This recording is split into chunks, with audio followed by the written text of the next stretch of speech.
আরজিকর হাসপাতালে প্রাক্তন অধ্যক্ষ সন্দীপ ঘোষের বেলেঘাটার বাড়িতে রবিবার সকালেই পৌঁছে গিয়েছিল সিবিআই এর দল। ৭৫ মিনিট অপেক্ষা করিয়েছেন সন্দীপ ঘোষ। তারপর তারা ভেতরে ঢুকতে পেরেছেন।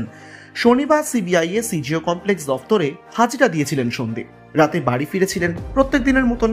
তারপর রবিবার সকাল সকাল তার বাড়িতে পৌঁছিয়ে যায় সিবিআই।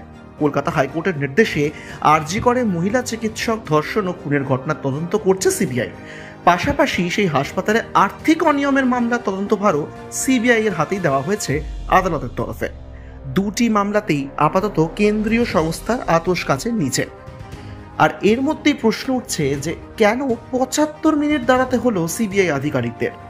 অভিযোগ, ফোন করা হয়েছে, তিনি ফোন তোলেননি।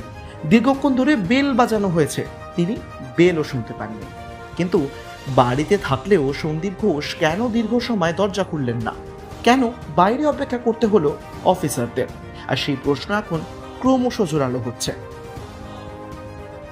এদিন সিবিআই এর যে দল গিয়েছিল তার মধ্যে ছিলেন এক মহিলা সহ বাকি ৭ আধিকারিক।